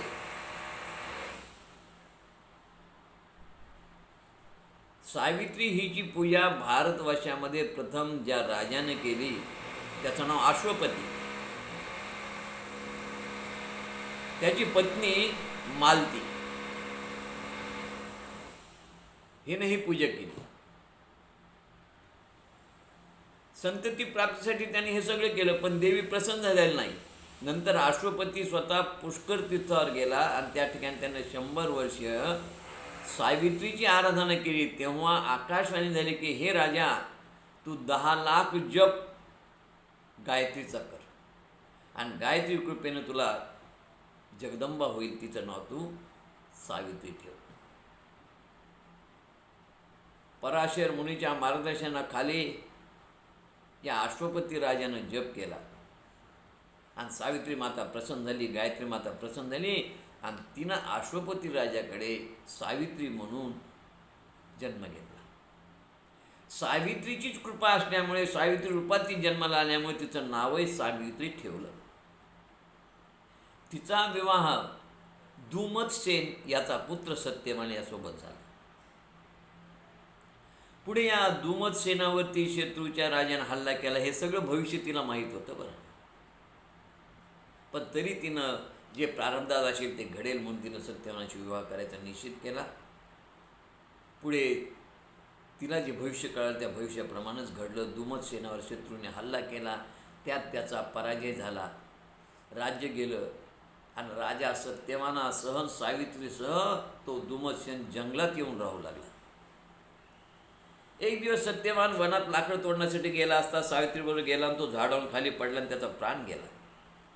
यम त्यास बांधून नेऊ लागला आणि सावित्री त्या यमाच्या मागोमाग निघाली. यमाने तिला समजावून सांगितलं की तुला देहरूपानं माझ्या दरबारात येता येणार नाही. तेव्हा पतिव्रता असणारी सावित्री म्हणाली, यमदेवा, यमधर्मा, पतीशिवाय मी कुठं जाऊ? आणि तिने यमधर्माला अनेक आध्यात्मिक प्रश्न विचारले. कर्माचं स्वरूप काय, मायेचं स्वरूप काय, धर्म अधर्म म्हणजे काय, मुक्तीप्रत जाण्याचा मार्ग काय, सृष्टीची स्थिती कशी होती, सृष्टीची लय कशी होती, कर्माचं फळ काय, सत्वगुण कसा वाढवावा, सुखदुःख विवेचन, नरकाची गती, नरकाचे प्रकार, नरकाच्या कुंडांची माहिती. शेवटी सावित्रीची पतिभक्ती, धर्माबद्दल जिज्ञासा पाहून यमधर्मानं तिला वर मागायला सांगितलं आणि त्या वराप्रमाणे तिचा पती जिवंत झाला, तिला संतती मिळाली, तिच्या सासऱ्याला नेत्र मिळाले, त्यांचं गेलेलं राज्य परत आलं, तिच्या पित्याला संतती झाली, अशी देवी कृपा झाली. आणि अशा रीतीनं या अध्यायातील ही शेवटची कथा या ठिकाणी संपते की सावित्री ही देवीचंच रूप आहे, तुळशी देवीचंच रूप आहे. अशा सगळ्या देवीवरती आलेल्या संकटातून त्यांना सोडवलं, त्यांना सहकार्य केलं हे जगदंबेनं. अशा या देवीवरच्या, अशा या भगवंतावरच्या, अशा या देवादिदेवावर देवीनं केलेल्या कृपेच्या या सगळ्या कथा आपण या 7व्या दिवसाच्या कथा भागात पाहिल्या. आता 8व्या दिवशी महिषासूर हनन, रक्तबीज शुंभ निशुंभ मर्दन, अनेक असुरांचे देवी करी निर्दालन, भक्तास आल्हादिन्या. भक्तांना आल्हाद देण्यासाठी, भक्तांना सुख देण्यासाठी, कारण या सगळ्या दैत्यांनी भक्तांना त्रास दिला होता म्हणून त्या महिषासुराचं हनन केलं. रक्तबीज शुंभ निशुंभ यांचं मर्दन केलं. अशा हजारो अनेक राक्षसांचं त्यांनी देवीनं निर्दालन केलं आणि भक्तांना आनंदी केलं. अशी ही कथा या 8व्या अध्यायामध्ये येते बघा. व्यास म्हणाले, पूर्वी या पृथ्वीवर महेश नामाचा एक आसुर राजा झाला.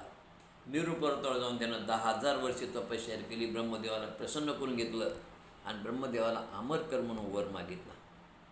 पण ब्रह्मदेव म्हणाले, अरे तुला मला अमर करता येणार नाही. उपजे ते नाशे, नाशिले ते पुनरुपी दिशे. जन्माला त्याला मृत्यू व्हायचे, तू दुसरा वर मागून घे.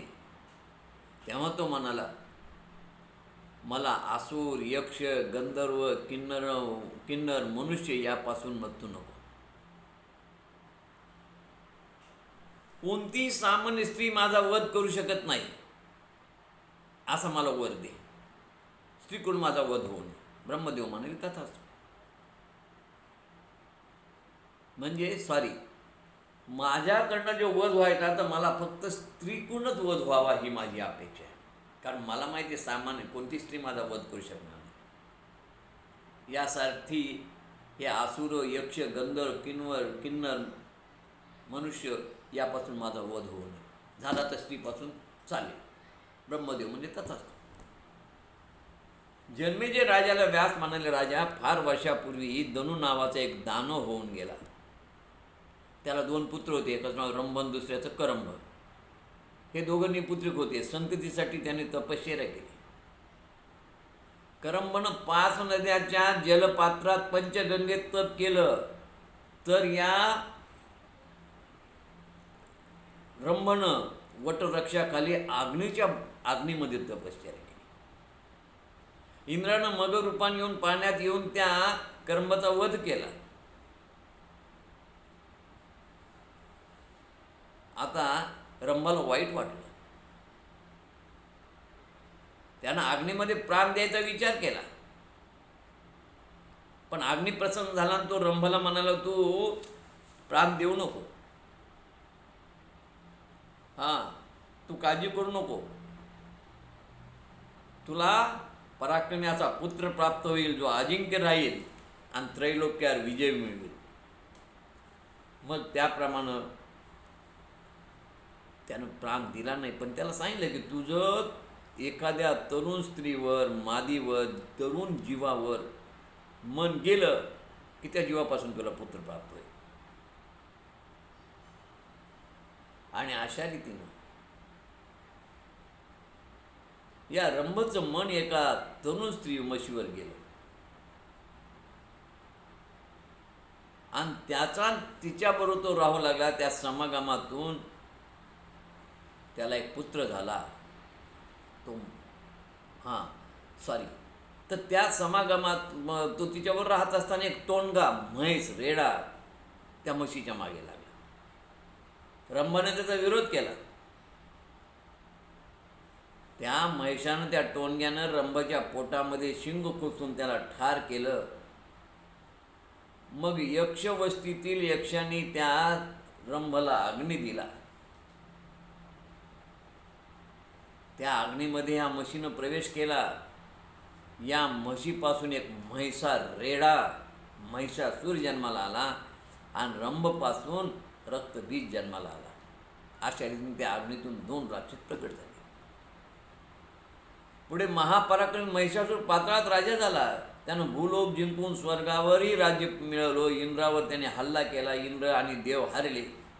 नंतर सारे देव एकत्र आले आणि त्यांच्या तेजातून देवी प्रकट झाली आणि देवीने या महिषासुराशी युद्ध केलं. या युद्धामध्ये देवीनं अनेक असुर मारले. दुर्मुख, बाष्कल, ताम्र, चाक्षुर, बिडाल, असिलोमा, त्रिनेत्र, अंधक आणि शेवटी महिषासुरालाही देवीनं ठार केलं आणि देवाचं राज्य देवाला देऊन देवी स्वस्थानी निघून गेली. यानंतर व्यास महर्षी म्हणाले, जन्मेजया, तुला आता दुसरं एक देवीचं चरित्र सांगतो, जे सर्व पापनाशक आहे आणि सर्व प्राण्यांना सुख देणार आहे. पुरी या महिषासुराप्रमाणेच शुंभ निशुंभ नावाचे 2 दैत्य उन्मत्त झाले. दुराचारी होते ते आणि ते त्या महिषासुराप्रमाणे हे सगळ्यांना पीडा देत होते. आणि त्यांच्यासोबत धूम्रलोचन, कालके, कंबोज, रक्तबीज, चंडमुंड, शुंभ, निशुंभ या सर्वांचा देवीनं वध केला. या शुंभ निशुंभने या देवावरती हल्ला करून स्वर्गाचं राज्य प्राप्त करून घेतलं. परत देव भूमिगत झाले. देवाने सगळ्यांनी विचार केला की अरे त्यावेळेस आपल्याला महिषासुराच्या वेळेस या देवीनं शब्द दिला होता की असं जर परत संकट आलं ते माझं स्मरण करा, मी मदतीने येईल. आणि त्या आदिशक्तीचं त्यांनी स्मरण केलं आणि या आदिशक्तीनं येऊन या धूम्रलोचन, कालके, कंबोज, चंडमुंड, शुंभ निशुंभ या सर्वाचा वध केला. आणि अशा रीतीनं एकूण देवीनं 17 ते 18 राक्षस ठार केले.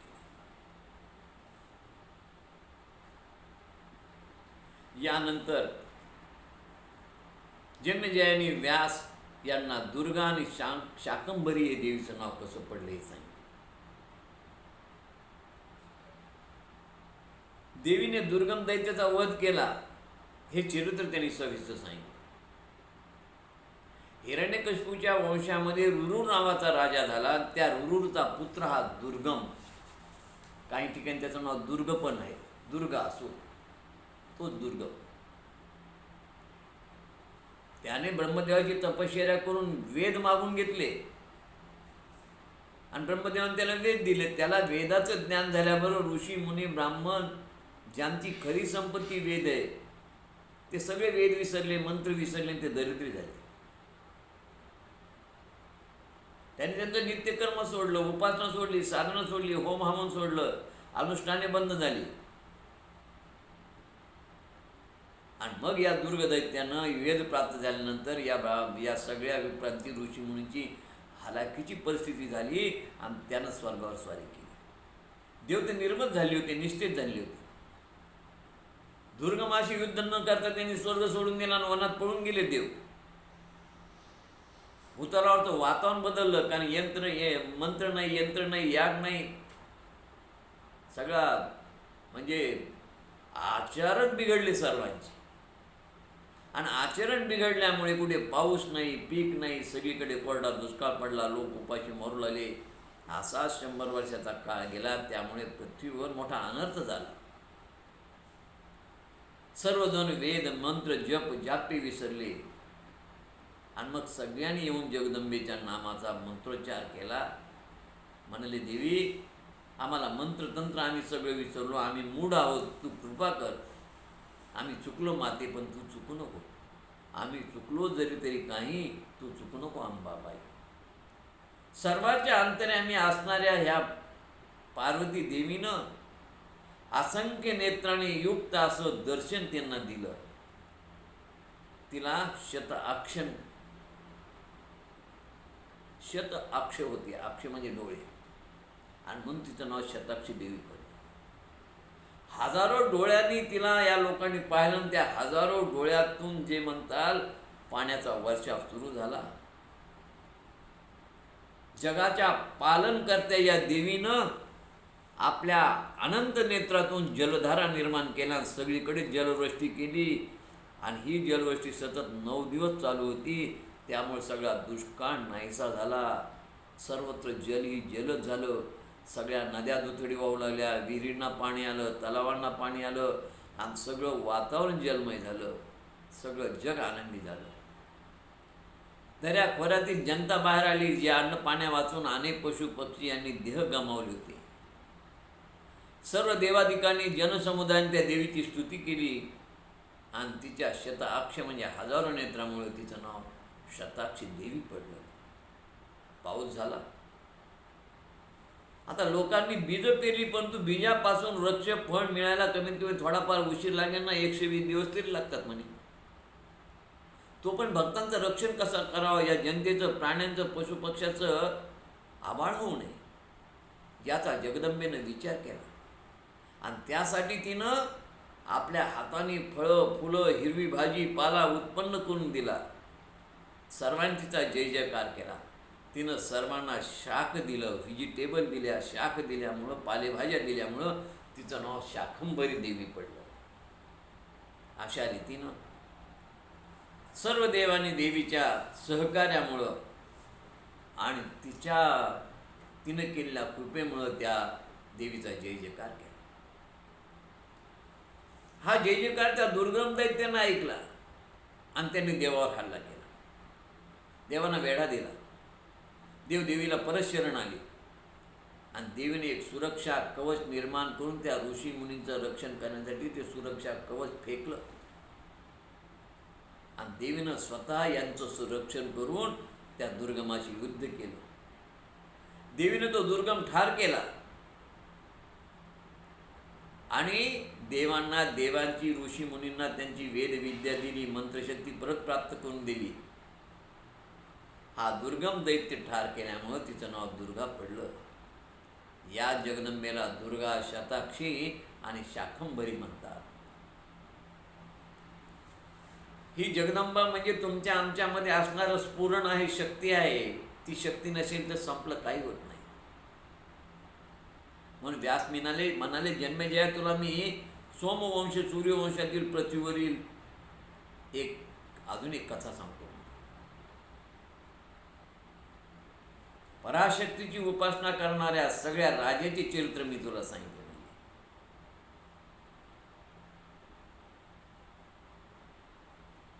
या देवीकडे आचार शक्ती आहे. या आदिशक्तीनं सरस्वती, ब्रह्मदेवाला सरस्वती दिली, विष्णूला लक्ष्मी दिली, रुद्राला गौरी दिली आणि या शक्तीच्या सहाय्याने त्यांना जगताची निर्मिती, पालन पोषण करा म्हणून सांगितलं. आई शक्ती आहे म्हणून हे सगळं करू शकतात. आणि त्याच काळामध्ये एक दारुण असा प्रसंग निर्माण झाला की हलाहल नावाचा एक दैत्य, शक्ती सामर्थ्य होता, त्यानं देवांना, सज्जनांना त्रास द्यायला सुरुवात केली. त्यानं स्वर्गावर हमला केला. पाताळ, भूलोक, स्वर्ग तिन्ही त्यानं जिंकून घेतले. त्रिभुवन जिंकल्यानंतर त्यानं कैलासावर हल्ला करायला ठरवलं. कैलासाधिपती शंकर भगवंतानं विष्णूची मदत घेतली आणि विष्णू भगवंतानं शंकराने दोघांनी मिळून त्याचे युद्ध केलं. त्याच्यामध्ये हलाहल दैत्य मारल्या गेला, त्याला ठार केलं. पण काय झालं, शंकराला, विष्णूला फार अहंकार झाला, अभिमान झाला की आम्ही कोणाची मदत न करता, कोणाची शक्ती न घेता आम्ही स्वतः दोघांनीच त्या हलाहलला ठार केलं. आणि त्या लक्ष्मीला आणि गौरीला सांगू लागले. दोघी हसल्या. त्या म्हणाल्या की तुमच्याच्यानं झालं नाही, करती ती आहे, तिनं शक्ती दिली, त्या शक्तीनं झालं. पण त्यांना राग आला. आता त्यांना राग आल्यानंतर त्यांनी या दोघींचा अपमान केला, गौरीचा आणि लक्ष्मीचा. गौरीचा आणि लक्ष्मीचा अपमान केला. जगदंबेला पटलं नाही, कारण जगदंबेच्या शक्तीमुळं, जगदंबेच्या कृपेमुळं तो खरा राक्षस मारला गेला. जगदंबेने दिलेली ही लक्ष्मी, जगदंबेने दिलेली पार्वती, या दोन शक्ती यांच्या पाठीशी असल्यामुळं हे जीवनात यशस्वी होत होते. पण ती विसरली आणि त्यांचं एकच होतं की आम्ही कुणाचंही सहाय्य न घेता आमच्या हिमतीवर आम्ही तो दैत्य मारला. म्हणून त्या हसल्यानंतर जगदंबेला राग आला आणि त्या शक्तीचा अपमान झाल्यामुळे ती त्यांच्यातून अंतर्धान पावली ती शक्ती. आणि तेव्हा मग रुद्र आणि विष्णू दोघे निश्चित झाले, निष्क्रिय झाले, निर्बल झाले. त्यामुळं सृष्टीचं सृजन आणि पालन, संहार हे त्यांना करता येणं, ते क्षीणच झाले होते, अशक्त झाले होते. आणि हे तिन्ही कामं जे ते ब्रह्मदेवावर पडले. मग ब्रह्मदेवानं आपले मानसपुत्र मनू, सनकादिक या ऋषींना, दक्ष प्रजापतींना सांगितलं की बाबांनो, ब्रह्मदेव म्हणले माझ्यावरच या सगळ्या जगताचं कार्य पडलं, उत्पत्ती, स्थिती, लय. कारण विष्णू आणि ब्रह्मा दोघे निष्क्रिय झालेत, निस्तेज झाले. तुम्ही पर्वतावर जा, मला वेळच नाही, कारण माझ्या मागे हेच काम आहे. जा आणि त्या ठिकाणी त्या भगवतीची कृपा प्राप्त करा. मनू, सनकादिक ऋषी, दक्ष प्रजापती यांना सांगितलं की तिथं तिची कृपा प्राप्त करून तिला सांगा की शिव आणि विष्णू या दोघांना परत त्यांची शक्ती दे म्हणून. त्याच्यासाठी तुम्ही आराधना करा. हे सगळे देवादिदेव ब्रह्मदेवाचे पुत्र हिमालयात आले आणि त्यांना आंबेची आराधना केली, तपश्चर्या केली. देवी त्यांना प्रसन्न झाली आणि देवी कृपेनं त्यांनी सांगितल्याप्रमाणे ब्रह्मा आणि विष्णूला स्वस्थता लाभली, परत शक्ती मिळाली. ते पूर्वीप्रमाणे काम करू लागले, पण मात्र त्यांना परत कधी अहंकार झाला नाही. त्यांना कळून चुकलं होतं की देवीच्या शक्तीशिवाय काहीच कोणी करू शकत नाही. आणि अशा रीतीनं नंतर या दक्ष प्रजापतीनं त्याच ठिकाणी देवीला सांगितले, सतीरूपात तू माझ्याकडे जन्म घे. सतीरूपात तिने जन्म घेतला.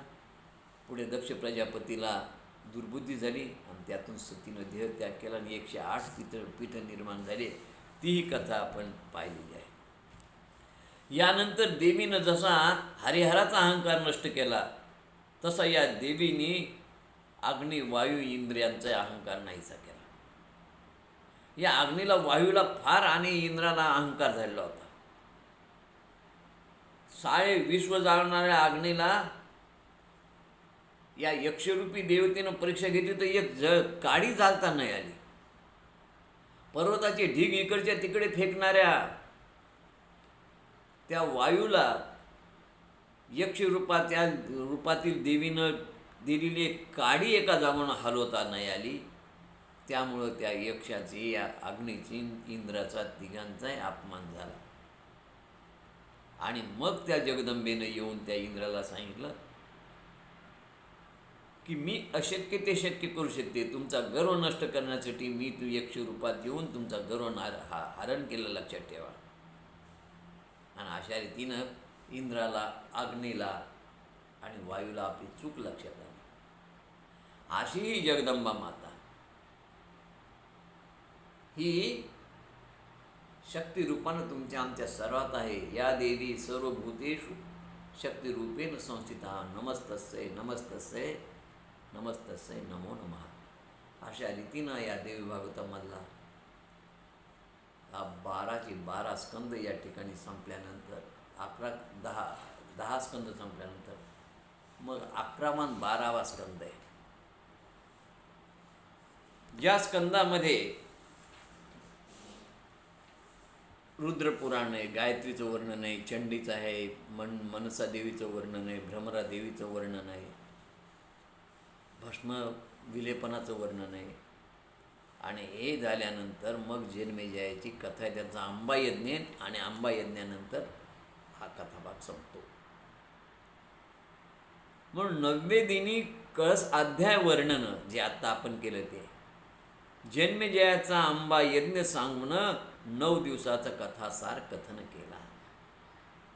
9व्या दिवशी हे सगळं कळस अध्याय वर्णन करून जन्मेजयाचा आंबा यज्ञ सांगितला आणि 9 दिवसाचा कथासार कथन यथामती केला. तर 9व्या दिवसाचा हा सगळा आपण सारांश अवतरणिका पाहिली. जन्मेजयाच्या देवी यज्ञ आणि परीक्षितालाही त्या देवी यज्ञानं मुक्ती प्राप्त झाली. त्याची जी दुर्गती झाली तो सद्गती त्याला उत्पन्न होऊन तो मुक्त झाला. हा 9व्या दिवसाचा कळसाध्याय कथासार आहे. वेदव्यासाने 18 पुराण, उपपुराण, निळिती पुराणं त्यांनी शुक आणि सूत यांना शिकविली आणि त्या सूत मुनींनी या सगळ्या पुराण कथा सांगितल्या. सगळे पुराण व्यासाने सांगितले. फक्त व्यासाने एकमेव देवी भागवत हाच ग्रंथ सांगितला. व्यासाने स्वतः निरूपण केला आणि जन्मेजयाने ऐकला आणि तोच सुताने ऐकला होता आणि सुताने ऐकून तोच नैमिषारण्यामध्ये सगळ्या ऋषींना सांगितला. आणि व्यासाने हा ग्रंथ जन्मेजयाला का सांगितला की त्यावेळी जन्मेजयाचे वडील परीक्षित यांना तक्षक नाग चावल्यामुळे त्यांची दुर्गती झाली होती.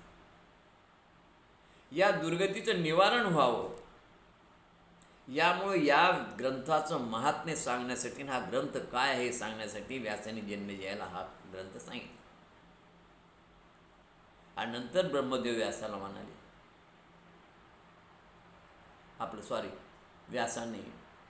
व्यास म्हणाले राजाला, हे ब्रह्मदेवानं नारदाला सांगितलेलं देवी भागवत मी तुला सांगितलं. राजा, तू पित्याच्या दुर्गतीमुळे दुःखी झाला. त्याकरता तू तो तामसी सर्पयज्ञ केला होता. त्या यज्ञाच्या वेळी आस्तिक मुनी आले आणि आस्तिक मुनीनं सर्पयज्ञ न करण्याचा तुला सल्ला दिला. तो आंबा यज्ञ कर म्हणून सांगितलं. या आंबा यज्ञाने तुझ्या पित्याला निश्चित सद्गती मिळेल. हा आंबा यज्ञ अत्यंत उत्तम फळ देणारा आहे आणि तुझ्या पित्याचा उद्धार निश्चित होईल आणि तुझाही जन्म सफल होईल. त्याकरता हे संपूर्ण आंबा यज्ञ देवी भागवत मी तुला सांगितले. तू त्या देवीच्या महामंत्राचा अनुग्रह घेऊन तप कर, जप कर असं सांगून व्यास महर्षी अंतर्धान पावले. त्यानंतर काही काळात त्यांनी जन्मेजयानं धौम्य ऋषीनं बोलवून घेतलं आणि धौम्य ऋषीकडून विधिवत त्यांनी देवी मंत्राचा अनुभव घेतला. नवार्ण मंत्र ओम ऐं ह्रीं क्लीं चामुंडायै विच्चे आणि त्या नवार्ण मंत्राचा त्यांनी अनुग्रह घेऊन जप केला. आंबेच्या नवा पारायणाचा कार्यक्रम त्यांनी धौम्य ऋषीकडून करून घेतला. धौम्य ऋषीनं स्वतः 9 दिवस आंबा यज्ञ केला. देवी भागवत वाचलं. जन्मेजय राजानं व्यासाने सांगितल्यानंतर परत त्याच्या पत्नीनं त्यांनी हे परत भागवत श्रवण केलं. शेवटी सांगता समारोहाच्या दिवशी ब्राह्मण भोजन केलं, अन्नदान केलं, धौम्य ऋषीचाही सत्कार केला आणि त्याच वेळी त्या ठिकाणी नारद विमानाने आकाशातून खाली उतरले. ते जन्मेजय राजाकडे आले आणि त्याला सांगितलं, जन्मेजया, अरे तू धन्य आहेस, तू आंबा यज्ञ केलास, तुला त्याचं उत्तम फळ मिळालं. मी मुद्दाम तुला सांगण्यासाठी आलो आहे. दुर्गती प्राप्त झालेल्या तुझ्या पित्याला आंबा यज्ञामुळे सद्गती प्राप्त झाली असून तुझ्या पित्याला दिव्य देह प्राप्त झाला आहे आणि तो मणिद्वीपाकडे निघाला आहे. या दिव्य देवी भागवत पुराणाचं तुला उत्तम फळ मिळालं आहे राजा. तू आता सर्वस्वाचा त्याग करून नित्य देवी चरणाची सेवा कर, त्यात तुझं कल्याण आहे असं सांगून नारद हे आकाशमार्गाने परत निघून गेले. अशा रीतीनं हा सगळा कथा भाग सूत महर्षीने शौनक ऋषींना आपलं अरण्यात सांगितलं आणि तिथून सूत महर्षी देखील जगदंबेला नमन करून अंतर्धान पावले. अशा रीतीनं हा 9 दिवसाचं देवी भागवताचा यज्ञ या ठिकाणी समाप्त झालेला आहे. अशा त्या जगदंबेची आपण करुणा भागून तिची कृपा प्राप्त करून घ्या आणि जगदंबेचं स्तवन करू आणि आपला हा कथाभाग संपू. अंबे एक करी उदास न करी, भक्तास हाती धरी, विघ्ने दूर करी, स्वधर्म उदरी, दारिद्र्य माझे हरी. चित्ती मूर्ती बरी, वरा भय करी, ध्यातो तुला अंतरी. वाचा शुद्ध करी, विलंब न करी, पावे त्वरे सुंदरी. माते एक विरे, वरा भय करे, दे तू दया सागरे. माझा हेतू पुरे, मनात नवरे, संदेह माझा हरे. जेने पाप सरे, कुबुद्धी विसरे, ब्रह्मक्यधी संचरे. देई पूर्ण करे, भवांबुधी तरे, ऐसे करावे त्वरे. अनाथाशी आंबे नको विसरू, भवसागरी सांग कैसा तरू.